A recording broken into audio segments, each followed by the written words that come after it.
Assalamualaikum warahmatullahi wabarakatuh.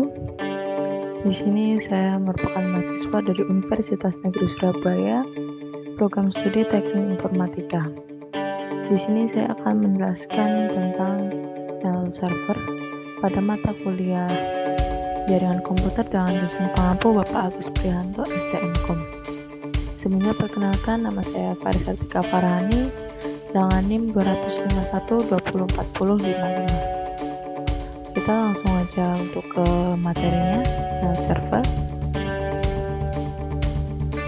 Nah, oke, sekarang kita udah di teorinya mail server. Jadi di sini pengertian mail server itu merupakan server atau layanan internet berbasis cloud computing yang digunakan untuk mengirim dan menerima email dalam satu jaringan server mail yang sama.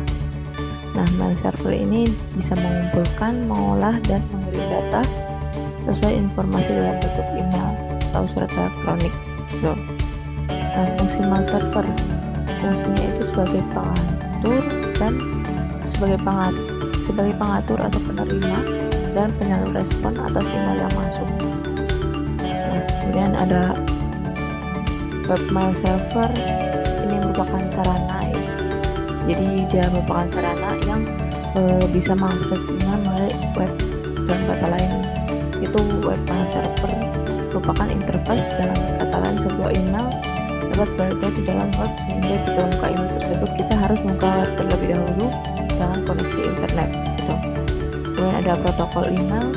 Dan di sini ada 3 protokol, yaitu SMTP, kemudian POP3 dan IMAP gitu. Nah, jadi apa tuh SMTP? SMTP itu merupakan Simple Mail Transfer Protocol.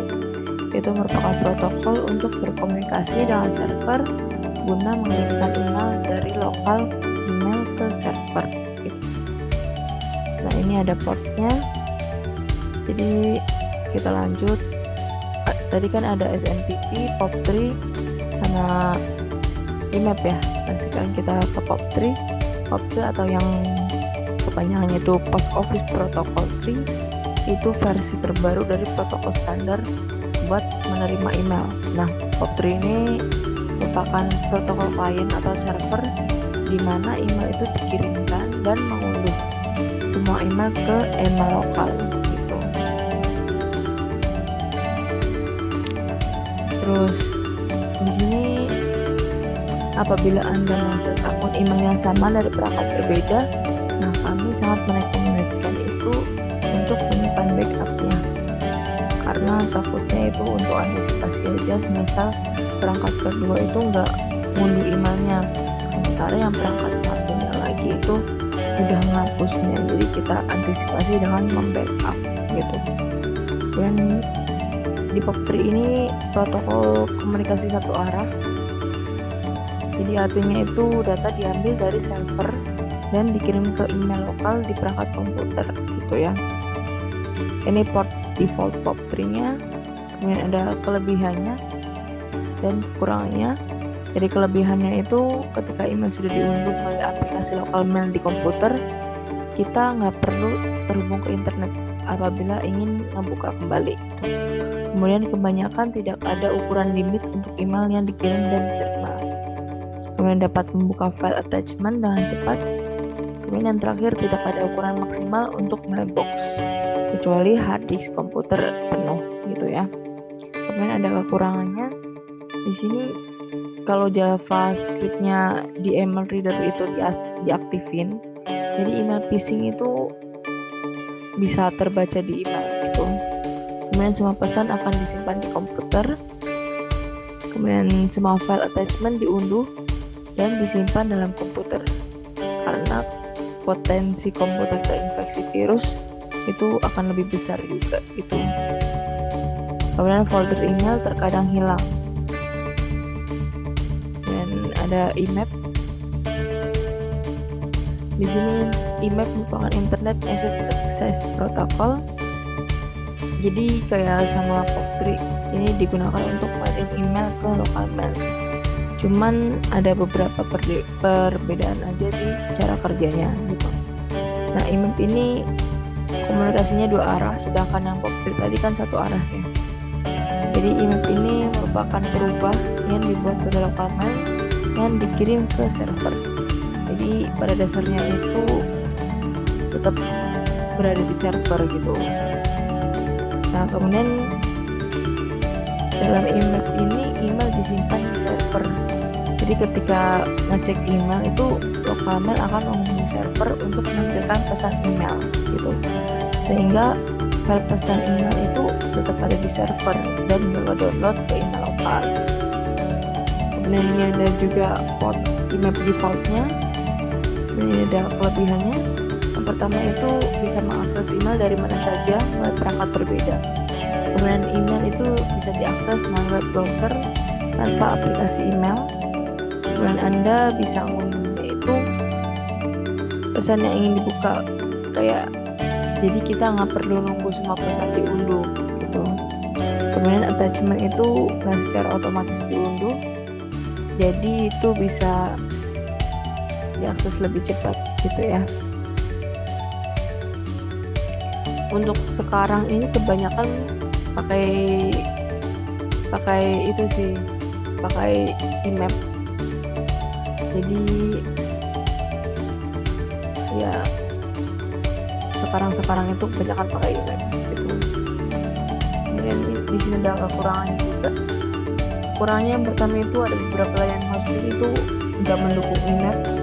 Dan email itu disimpan pada server sehingga mengurangi disk space hosting. Kemudian email dengan IMAP hanya dapat diakses ketika terkoneksi internet saja, karena kan dia email isinya itu masih ada di server gitu. Kemudian di sini ada komponen mail server. Jadi komponen mail server itu ada MOA, MTA, sama MBA. Yang pertama ada mail user agent. Itu beberapa program utama terkait dengan proses membaca dan membuat email. Jadi tugas MOA itu sebagai program untuk membaca email, menerima, serta perintah-perintah untuk membuat dan mengirimkan pesan. MOA ini bisa disebut juga sebagai email reader atau pembaca email gitu. Kemudian ada MTA atau Mail Transport Agent. Itu merupakan satu komponen mail server yang bertugas untuk mengurus bagian program pengiriman email. Nah, MTA ini melakukan fungsi-fungsi yang dilakukan itu antara lain itu menerima dan memproses pesan-pesan email yang masuk melalui berbagai macam jaringan gitu. Kemudian menentukan alamat tujuan, terus menggunakan daftar distribusi untuk mengirimkan salinan pesan. Kemudian yang ketiga itu ada MDA, Mail Delivery Agent. Jadi ini merupakan bagian program dari mail server yang tugasnya itu sebagai agen pengirim. Jadi memiliki dua komponen utama, yaitu ada database yang isinya itu saluran atau jaringan untuk mengirim pesan. Terus yang kedua itu delivery. Itu yang bertugas untuk mengirimkan sesuai dengan jaringan yang dipilih.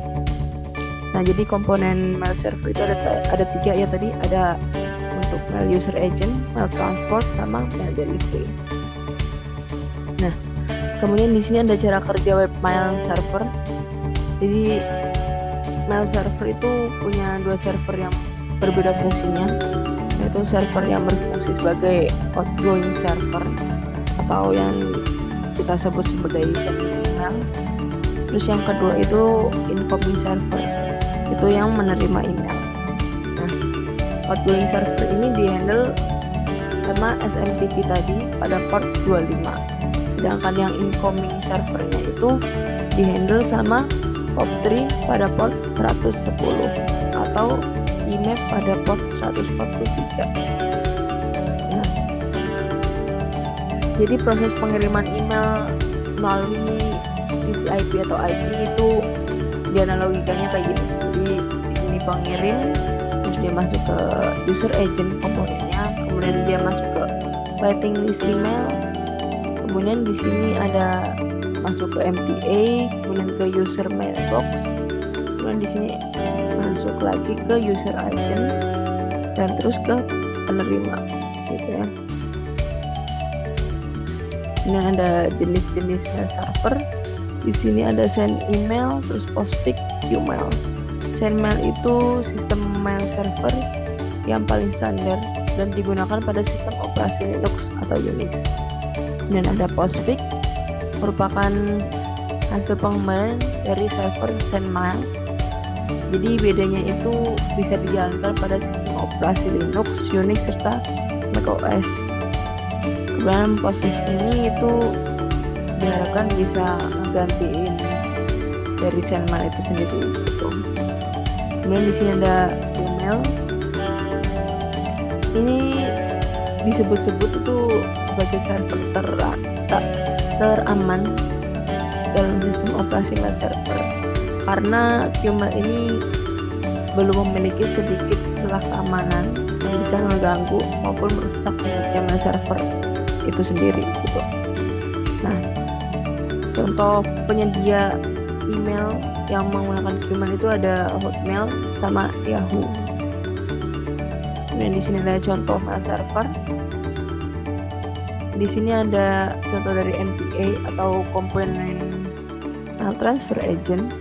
Itu contohnya itu ada aplikasi SendMail, Postfix, Exim, Qmail, Pine dan lainnya. Kemudian di sini ada MDA untuk yang bagian delivery-nya. Contohnya itu dia mendistribusikan email yang datang ke MTA sesuai mailbox masing-masing user. Kemudian di sini untuk yang mail user agent-nya itu ada Thunderbird, Outlook, kemudian ada email sama Evolution. Nah, sekarang kita masuk ke langkah percobaannya. Jadi di sini sudah ada skenario-nya. Jadi di sini kita akan ngebuat skenario seperti gambar yang ini.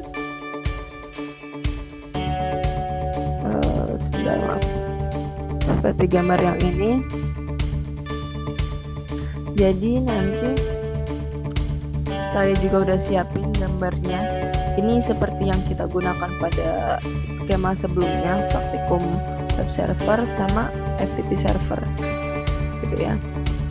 Langkah percobaannya yang pertama itu kita buat skemanya, terus DNS servernya itu 333.1, mail servernya itu 4343.4. Kemudian di entry DNS-nya itu nanti di sini kita tambahin di name-nya itu mailku dan type-nya Arito, address-nya 434343.4, kemudian kita tambahkan.